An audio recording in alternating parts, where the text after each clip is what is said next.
설 명절 잘들 지내셨어요? 날이 어제는 날이 그린 것 같아요. 그래도 설날은 날이 좋았던 것 같아요. 멀리 갔다 오시는 분들 교통이 막혀서 그렇지 않았나 모르겠는데 인터넷 뉴스를 가끔 보면 교통 체증이 가는가 오는 날 많이 있었다 하는 그런 얘기했는데 평안하게 잘 연결 지내시고 이렇게 반가운 모습으로 보게 돼서 하나님께 감사드리고 기쁘게 생각합니다. 같이 기도하시고 하나님의 말씀 나누겠습니다. 우리를 사랑하시는 고마우신 주님, 오늘도 주 앞에 나와서 예배할 때 주님께서 우리 속에 역사하시고 말씀 들을 때 우리의 삶이 주님의 인도하심과 주님을 따르는 삶이 되도록 주께서 우리를 도와주시옵소서. 말씀을 전하는 부족한 자도 가려 주시옵고 선포되는 말씀 속에서 이 안에 살아갈 힘을 얻게 도와주시옵소서. 우리 주 예수님의 이름으로 기도하옵나이다. 우리가 양력으로 2015년 1월 1일이 됐을 때 다들 을미년이 시작되었다 이렇게 얘기하는데 실제로 저희가 갖고 있는 그 을미년이라는 개념, 을미년이라는 의미는 제가 생각하기에는 동양적인 사고이고 그것은 아무래도 이 절기가 양력에 맞추는 절기보다는 음력을 따르는 절기인 것 같아요. 그렇습니까? 아니에요. 양력입니까? 예를 들어서 올해 1월 달에 태어난 아이들은 무슨 띠예요? 양띠예요? 양띠예요? 아니, 양띠 아니? 작년에 무슨 해였죠? 5니까 말띠였네요, 작년에. 그럼 1월 달에 태어난 아이들은 말띠 같은데, 양띠예요, 그냥? 그러니까 우리가, 띠를 정할 때 음력으로 정하는지 양력으로 정하는지 제가 잘 모르겠어요. 음력으로 정해. 그러면 1월 달에 태어난 사람은 말띠고, 2월 5일쯤 태어난 사람도 말띠고, 2월 23일, 내일쯤 태어나는 친구는 양띠고, 이제 그렇게 되겠는데, 어쨌든, 제가 알기에는 우리가 갖고 있는 그 12지간이라는 게 아무래도 음력에 의해서 이루어지는 그런 것이 아닌가 하는 생각을 해봐요. 그렇게 생각을 해보니까, 우리가 얘기했던 을미년이라는 것은 실제로 지난 목요일날 2월 19일날 양력으로는 음력으로 1월 1일이 되는 날 시작된 것이 아닌가 하는 그런 생각을 해보게 됩니다. 어쨌든 양력으로 치건 음력으로 치건 둘 다 이제 본격적으로 을미년이 되었습니다. 을미년 양의 해가 되었어요. Year of Sheep 또는 Year of Lamb 그러는데 sheep은 보통 우리가 얘기하는 양 할 때 쓰고 lamb이라는 단어는 어린 양을 의미하겠습니다. 어린 양. 크지 않고 아직. 그래서 하나님께 제사를 지낸다든지 옛날부터 어떤 종교든지 자기들이 믿는 신에게 제사 지내는 습관이 있었는데 그 제사 지낼 때 절대로 사람이 그걸 알았어요. 신 앞에 나와서 맨입으로 맨손으로 제사를 지내서는 안 된다는 것을 사람들이 알았어요. 아무리 신이라고 하더라도 우리가 뭔가 들어야지 그 신이 우리의 기도를 들어주고 우리한테 응답하지 아무것도 우리는 안 하면서 그냥 입만 가지고서 우리가 당신한테 예배합니다 그러면은 그 신은 우리의 간구를 또 옛날식으로 말하면 우리의 기도를 안 들어줄 거다 하는 걸 알았어요. 그러니까 이 사람들이 무언가를 갖고 와서 신에게 드려야 돼요. 근데 신에게 드릴 때 어떻게 드립니까? 신이 받도록 드려야 되는데 신은 어디 계시냐면은 저 위에 계시다고 생각을 했으니까 신한테 받으십시오 하고서 여기서 던지면 어떻게 돼요? 떨어져요. 네, 떨어져요. 또 우스갯소리로 그런 게 있습니다. 뭐 이렇게 하나님한테 제물을 드릴 때 어떤 친구는 제일 처음에 나와가지고서 금을 거놓고서 이쪽에 떨어지는 것은 하나님 거, 이쪽에 떨어지는 것은 내 거, 그리고 금 가운데서 가지고 던져서 이쪽에 떨어지면 하나님한테 드리고 이쪽에 떨어지면 자기가 가졌대요.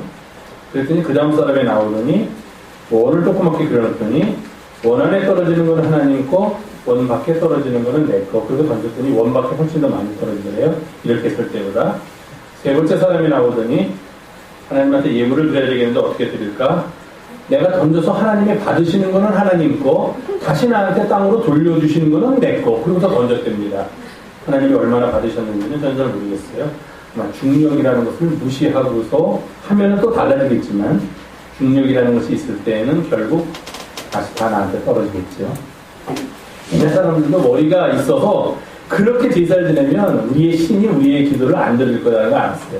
또 어떻게 했냐면 동물을 잡아서 그 동물을 태우는 연기가 적어도 올라가도록 하고 그 동물의 고기는 이제 고기를 구운 거 아닙니까? 동물을 잡아서 태웠다는 얘기는 우리가 쉽게 말하면 동물을 구운 거예요. 구운 고기는 그렇게 예물을 우리의 신에게 바쳐주는 역할을 하는 사람, 제사장들이 먹도록 그렇게 조치를 취했어요. 어느 종교나 다 그렇습니다. 그런 의미에서 램은 항상 제1번 제물이었어요. 기독교만이 아니에요. 우리 옛날 구약시대만이 아니라 어느 종교든지 자기들이 신에게 예물을 드릴 때 제일 먼저 예물로 삼았던 것은 바로 램, 어린 양이었어요. 아마 그들이 생각해 개를 별로 하나님이 안 좋아하신다고 생각하는데 개도 안 잡고 소도 안 잡고 소는 크고 유용하니까 그거 한 마리 잡았다가는 살림이 다 없어질 테니까 못 잡고 말도 유용하니까 못 잡고 그래서 그렇지만 또 상징적으로 가장 하나님이 신이 받기에 좋은 제물은 양이었어요. 기본적으로 양은 색깔이 무슨 색깔입니까? 흰색이에요. 여러분들 양떼를 보셨어요? 이렇게 양떼 있는데 저쪽 강원도 쪽 가도 좀 양 볼 수 있죠. 목장으로 되고. 그럼 안에 양들이 있는데 보면은 양이 하얗고 그 밑에 풀이 파랗고 그렇죠. 거짓말이에요. 그거는 양을 한 번도 못 본 사람이에요. 양이 우리가 생각하는 것처럼 저렇게 성가대 가운처럼 하얀 양은 찾아보기 힘들어요. 거진 없어요. 양들이 모여있는데 가보면 다 회색빛, 그냥 지저분한 빛 그런 양이니까 그러니까 우리는 머리에 뭐 이렇게 양이 이렇게 생기고 양이 하얀 양 그런 것만 머릿속에 있는데 실제로 그런 양은 거의 찾기가 힘들어요. 일부러 찾으러 가지 않습니다. 심지어는 무슨 양도 있어요? 까만 양도 있어요. 그래서 사진을 찾아보면 양의 색깔들은 우리는 흰색 그럴 줄 아는데 아니 흰색, 까만색, 붉은색, 갈색 양의 색깔이에요. 우리가 전형적으로 알고 있는 하얀 양은 그냥 우리가 알고 있는 양이고 실제 양들은 이렇게 다양하고 어쨌든 을미년 띠로 하면 이제 양의 띠예요. 띠가 몇 개가 있죠? 김대위 띠가 사람한테 몇 개 있어? 우리 동양 사람들은 12개. 한번 아는 대로 얘기해봐. 쥐, 양, 소, 곰 하면 말, 용, 개, 돼지도 있고, 닭도 있고, 원숭이도 있고, 뱀도 있고, 12가지 동물이 있어요. 자, 양띠 한번 손 들어보세요. 양띠. 양띠? 12? 24? 24? 오, 그렇군요. 24이시군요, 두 분이. 아, 몰랐네. 예. 양띠도 이제 몇 분 계시고. 역시 띠 중에 최고는 성경에 있죠. 띠 중에 제일은 쥐띠라. 뭐 그런 말이 있습니다. 다음에 찾아보십시오. 성경에서, 이제 성경 얘기를 잠깐 하고서 끝내요. 성경에서는 예수님을 뭐라고 표현했냐면은 요한이라는 사람이, 세례 요한이라는 사람이 예수님을 이렇게 지나갑니다. 보라, 세상 죄를 지고 가는 하나님의 어린 양이다 그랬어요. 그 말은 뭐냐면 그 이전까지는 사람들이 죄를 지면은 하나님 앞에 나와서 그 죄를 용서받기 위해서 실제로 양을 잡아다 하나님께 제사를 드렸어요. 제사장들을 통해서. 그런데 이제부터는 예수님을 통해서는 그런 일을 하지 않아도 된다는 거예요. 왜? 예수님 자신이 하나님의 어린 양으로서 그 스스로 우리들의 죄를 씻어주기 위해서 십자가에 달려 돌아가셨기 때문에 우리는 이제 그 이후로는 더 이상 양을 잡아서 하나님께 제사를 드릴 필요가 없게 되었다는 거예요. 예수님이 어린 양이 되셔서, 즉 어린 양처럼 우리들의 죄를 대신해서 돌아가셨기 때문에 그게 성경이 우리들한테 주는 교훈입니다. 그 다음에 또 뭐라고 얘기했냐면은 예수님은 그렇게 우리 죄를 위해서 돌아가신 어린 양이면서 동시에 우리들의 목자가 되신다. 그럼 예수님이 목자가 되시면 그때 양은 누가 되느냐면 바로 우리들이 양이 되는 거예요. 그럼 목자가 되시는 예수님께서 어떻게 해주시느냐? 우리들이 아프면 우리들의 병든 몸을 고쳐서 강하게 해주시고, 우리들의 상처를 입으면 그 상처를 싸매주시고, 우리가 힘들어서 눈물을 흘리면 목자 되신 예수님께서 양인 우리들을 품에 안아주시고 그런 일을 한답니다. 그러니까 예수님은 우리의 죄를 씻어주기 위해서는 마치 어린 양과 같이 우리들을 위해서 대신 죽으셨지만, 그러나 죽으신 예수님은 또 어떤 모습으로 우리에게 나타나셨냐면은, 우리가 양일 때는 그때는 예수님은 목자가 되신다는 거예요. 우리 바라기는 을미년 한 해 동안 양해입니다. 양해 한 해 동안 목자 되시는 예수님께서 우리 사랑하는 영성의 아동부 여러분들의 삶 속에 늘 같이 하시고, 하나님께서 여러분들이 힘들 때 선한 목자 되시는 예수님께서 여러분들을 도와주시고, 또 여러분께서 세기를 대적하면서 나아갈 때 옆에서 힘이 되어주시고 늘 함께하여 주실 것을 간절히 바랍니다. 이렇게 주님과 더불어서 우리의 목자 되신 주님의 음성을 듣고 주님과 함께 을미년 한 해를 살아가는 우리 영성의 가족들이 되기를 부탁드립니다. 네. 을미년 새해가 맑았습니다. 저희가 이제 다. 근데 조금 좋은 것 같아요. 지난 양육으로 2월 1일에도 다들 인사를 새해 복 많이 받으세요 인사했는데, 또 이제 지난 설 전후로 해서는 지인들이 여러 가지 그리고 이렇게 많이 만들지 않습니까? 재미있는 이런 그림을 만들어가지고 서로 그 그림을 사진을 또는 주고받으면서 서로 인사를 하고 덕담을 나누고 그런 일들을 하면서 또 말 그대로 명실상부한, 제가 생각하기에는 명실상부한 을미년 새해가 이제 지난 목요일부터 본격적으로 우리들한테 시작된 것 같습니다. 어쨌든 이 을미년 새해 2월달이 됐건 새로 시작한 1월달이 됐건 상관없이 우리 모두는 주님과 동행하는 그런 은혜롭고 복된 삶을 살기를 간절히 바랍니다.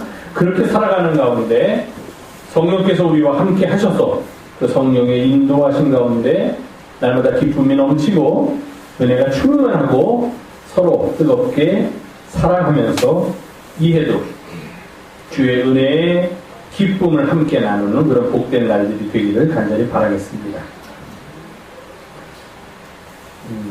자, 다음 화면 한번 줘보세요. 우리 아이들한테는 제가 미처 인사를 못했네요. 여러분 새해 복 많이 받으세요. 네, 양들입니다. 저기 있는 보통 저희 양을 하얗게 되니까.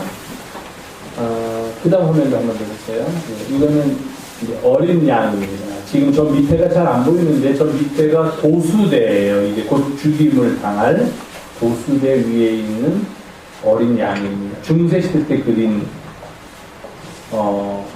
그림인데, 예수님, 조금 아까 말씀드린 요한복음 1장 29절에 나오는 세상 죄를 지고 온 하나님의 어린 양의 모습을 상징하면서 그린 게 바로 저 그림입니다. 묶여 있고요, 다리는.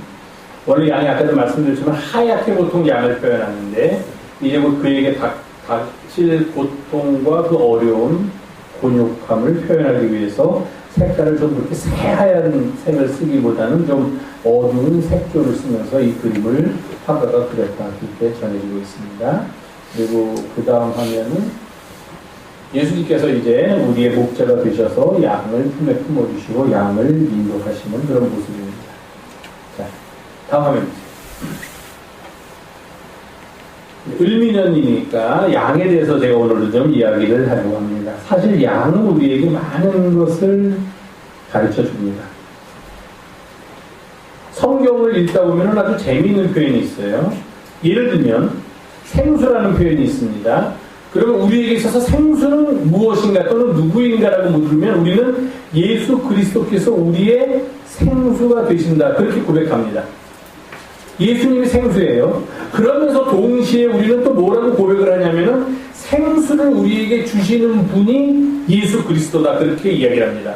예수님 자신이 생수이시면서 또 상황에 따라서는 우리에게 생수를 주시는 분, 물론 자기 자신을 주신다라고 표현할 수도 있지만 생수를 주시는 분도 예수 그리스도입니다. 그렇게 본다면 성경에는 여러 곳에서 예수님을 어린 양이라고 표현하고 있습니다. 그런데 동시에 예수님은 어린 양이시면서 또 다른 성서의 여러 군데에서는 양을 치는 목자로서 예수님을 표현하고 있습니다. 그럼 예수님이 양이냐 목자냐 문제가 되지 않습니다.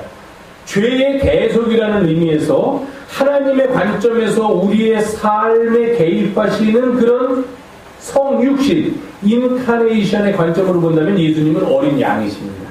우리의 죄를 대속하시기 위한 어린 양이십니다. 그러나 우리들 인간의 관점에서 예수님을 바라본다면 예수님은 우리 스스로를 양으로 이야기하면서 그 양을 치는 목자다. 우리가 그렇게 이야기할 수 있다는 겁니다. 아주 성경에는 이런 재미있는 표현들이 많이 있습니다. 예수님은 자신이 생수이면서 동시에 생수를 주시는 분으로 표현되고 예수님은 자신이 어린 양이면서 동시에 목자로서 표현되고 있는 것을 우리가 알 수 있습니다.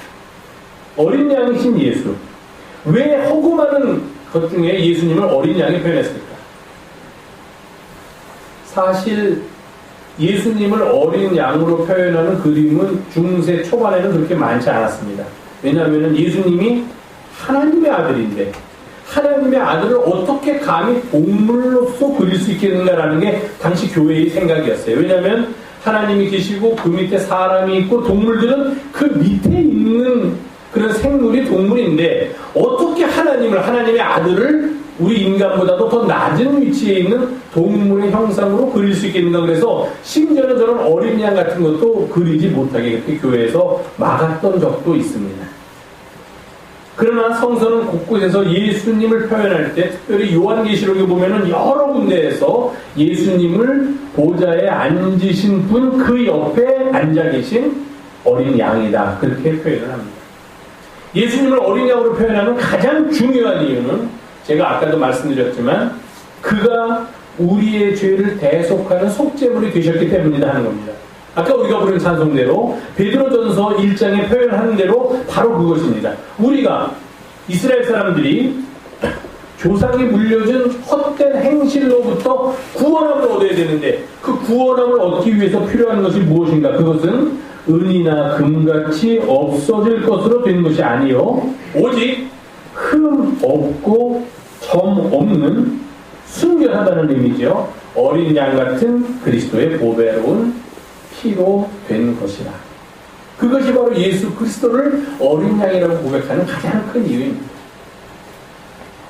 그가 어린 양인 이유는 그가 뭐 색깔이 하얘서도 아니고 그가 양처럼 생겨서도 아니고 가장 중요한 것은 어린 양이라고 표현할 때 바로 예수님의 삶과 예수님께서 하신 일을 가장 적확하게 표현하고 있다 이렇게 말할 수 있기 때문입니다. 저는 요한복음을 보면서 요한복음이 예수님을 처음에 보자마자 어떻게 자기의 제자들 자기를 따르는 사람들에게 보라 세상 죄를 지고 가는 하나님의 어린 양이다라는 표현을 쓸 수 있을까? 도대체 세례 요한이라는 사람한테 어떻게 그런 통찰이 가능했을까 하는 그런 생각을 해봅니다. 그렇습니다. 예수님을 어떻게 우리가 표현할 수 있을까? 그것은 이제 끌려가서 죄도 없고 흠도 없고 아무런 잘못도 없는데도 불구하고 자신의 몸을 대속물로 내어줄 어린 양이야말로 예수님의 삶과 그가 이 땅에 오신 그리고 그가 어떻게 돌아가셨나 하는 것을 우리에게 가장 잘 보여주는 표현이다. 그렇게 말씀드릴 수 있습니다. 이사야 선지자는 그것을 이사야 53장에서 이렇게 표현합니다. 그가 곤욕을 당하여 괴로울 때에도 조금 아까 우리가 봤던 그 어린 양, 묶여있는 어린 양 보면은 그 얼굴 표정이 지금 정확하지는 않지만 굉장히 곤욕스럽습니다. 아주 고통스러운 것을 우리가 볼 수가 있어요. 예수님께서 어린 양과 같이 그런 곤욕을 당하여 괴로울 때에도 입을 열지 않고 마치 이제 자기의 목숨을 앗아갈 도수장으로 끌려가는 어린 양과 같았다. 또는 털 깎는 자 앞에서 잠잠한 양과 같이 그의 입을 열지 아니하였다. 이 일은 내가 어린 양처럼 이렇게 죽는 일이야말로 내가 이 땅에 와서 해야 할 가장 궁극적인 일이었다고 예수님 스스로가 생각하셨다는 그런 이야기입니다.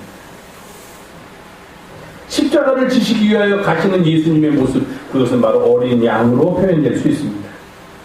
그가 흠 없고 점 없는 어린 양이 되어 보배로운 피를 흘려주셨기 때문에 우리는 나음을 얻었고 죄 사함을 받았고 그리고 대속함을 얻게 되었고 구원의 바늘에 들어서게 되었다는 것입니다. 우리가 짊어지고 가야 할 세상의 모든 죄와 짐이 그 어린 양, 가냘픈 어린 양의 어깨 위에 지어짐으로 말미암아 우리는 나음을 얻고 우리는 구원을 얻었지만 그러나 그 어린 양은 그 모든 세상의 짐을 짊어지고 묵묵히 십자가를 향하여 나아갈 수밖에 없었다는 겁니다. 어린 양. 한국 교회에서 많이 강조하는 게 그 피를 강조한다고요. 피. 근데 피를 강조하는 교회는 부흥을 해요.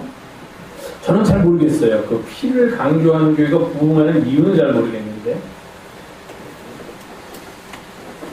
우리가 뱀파이어도 아닌데 피를 그렇게 강조할 필요는 저는 없다고 생각합니다. 그의 피가 보배로운 피인 것만은 확실한데 마치 무슨 그런 살인을 저지르거나 정신적으로 이상이 있는 사람이 붉은 피를 보면서 무슨 어떤 흥분이나 뭐 자기 자신이 절제할 수 없는 어떤 감정 속으로 이입되는 것처럼 우리가 막 그 어린 양의 피를 강조하기보다는 저는 오히려 그 어린 양을 강조하는 것이 우리가 예수 그리스도를 이해하는 가장 좋은 방법이다. 그런 생각을 하게 됩니다.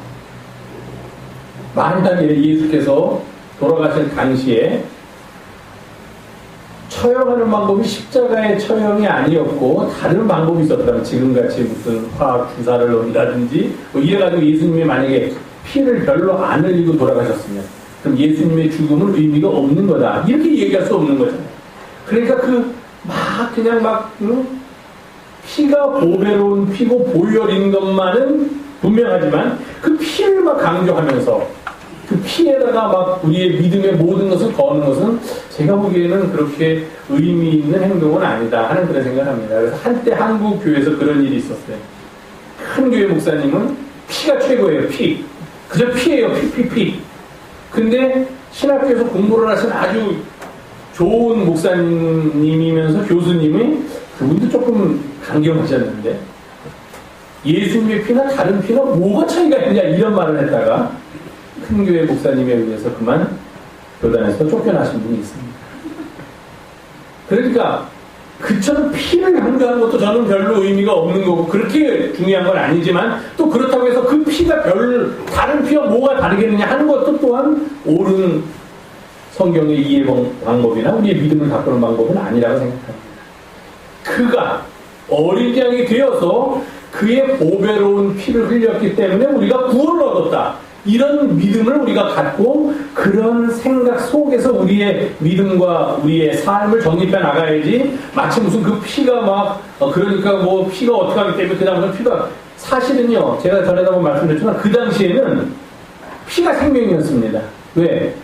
피가 서큘레이션 되고 피가 우리 몸 안에서 생성될 수 있다는 것을 전혀 몰랐어요. 그러니까 피는 우리 몸에 일정량이 들어있는데 만약에 내가 상처가 나가지고 피가 나오면은 일정 양보다도 적은 양의 피를 갖게 되고 그것이 어느 정도 도를 넘게 되면은 사람은 죽는다 그렇게 생각했어요.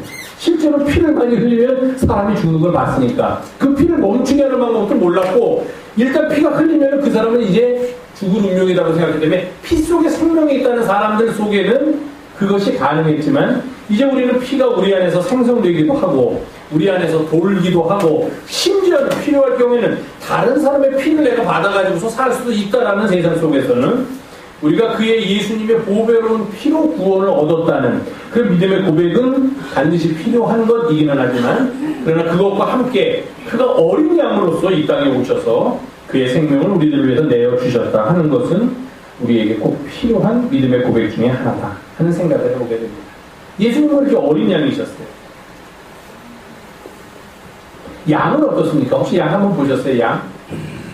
잘 옆에는 저도 안 가봤지만 괜히 어릴 때부터 들은 이미지는 양은 좀 착하다, 순하다, 온순하다, 온유하다, 그렇게 소박하다, 순박하다 그런 표현을 하는 것 같아요. 양은.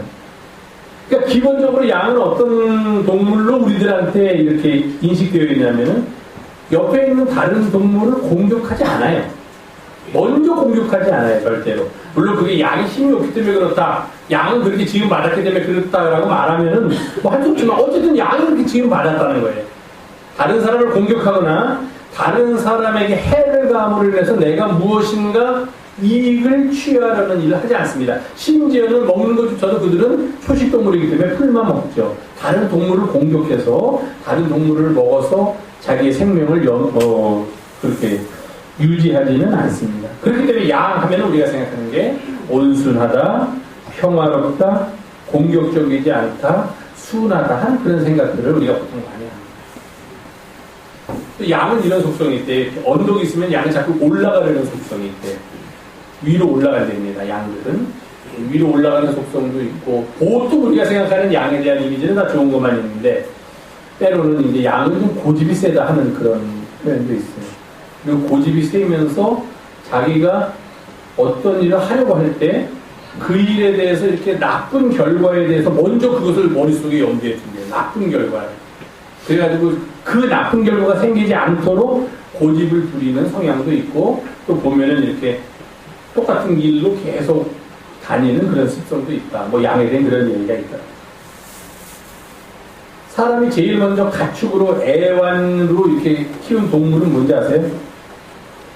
같이 이렇게 사람이 같이 옆에서 키우면서 잡아먹지 않고 키우면서 같이 데리고는 아니지만 같이 도움을 주고받으면서 살기 시작한 최초의 동물은 뭐 같아요? 예?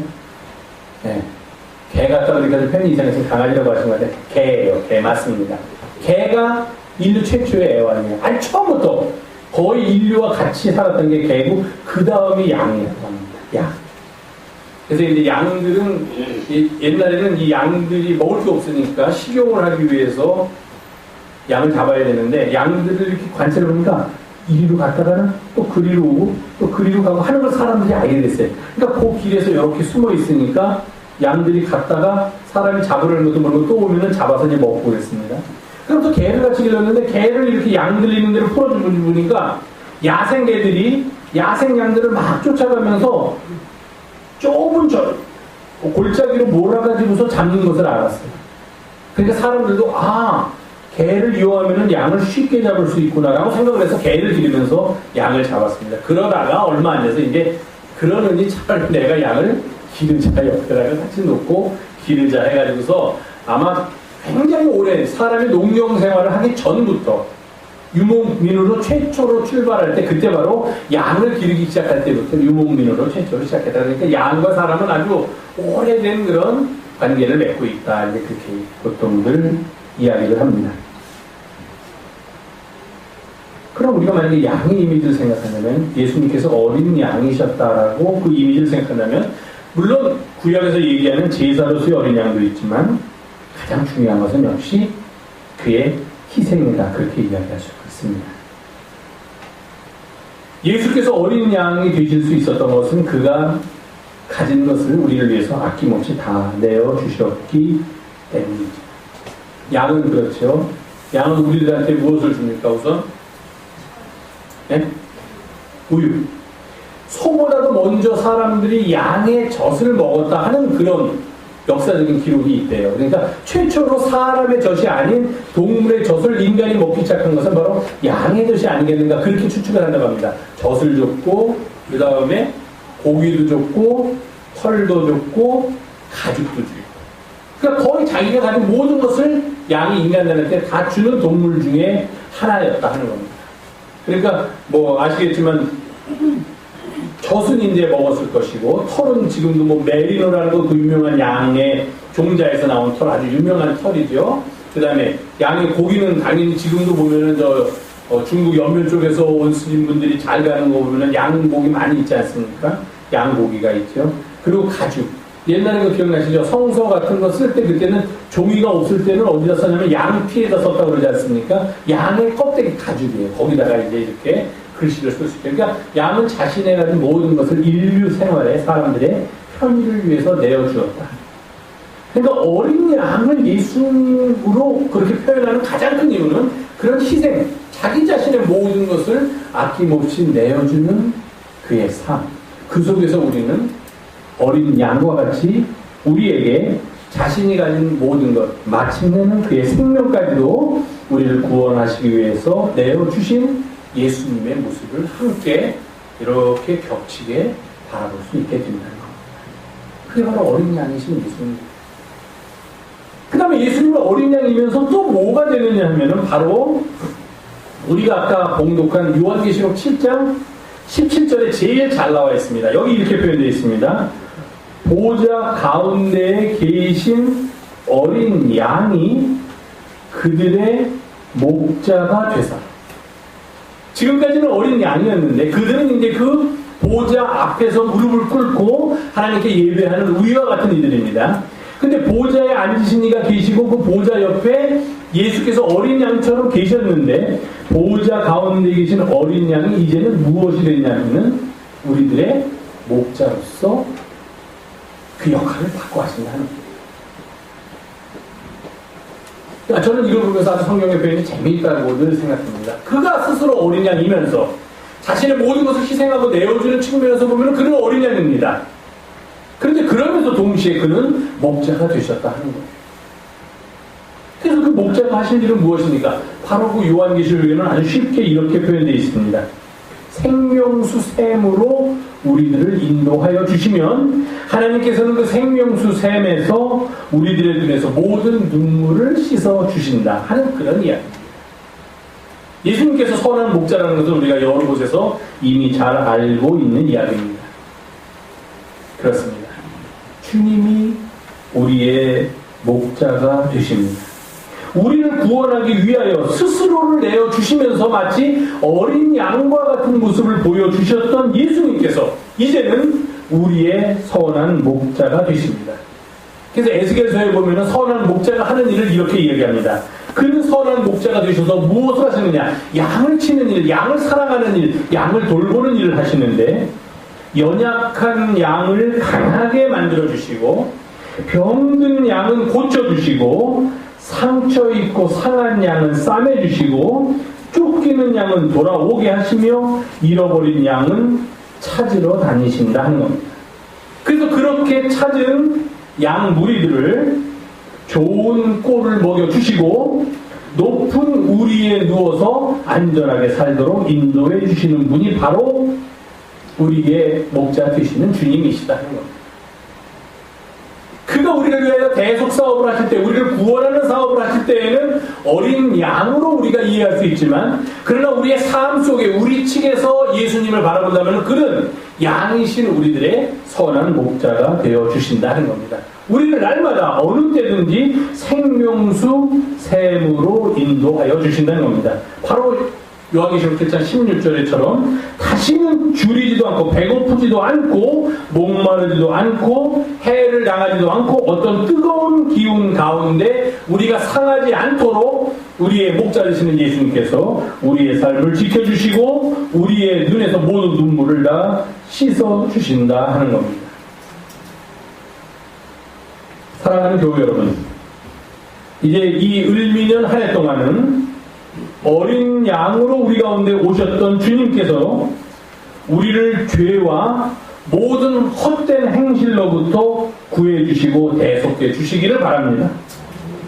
을미년 한 해 동안은 목자로서 우리 가운데 오신 주님께서 양인 우리들을 지켜주시고 우리들의 상처를 싸매어 주시고 우리들의 약함을 강하게 바꾸어 주시고 우리들의 병을 고쳐주시고 우리들의 마음의 슬픔을 기쁨으로 전환시켜 주시기를 간절히 바랍니다.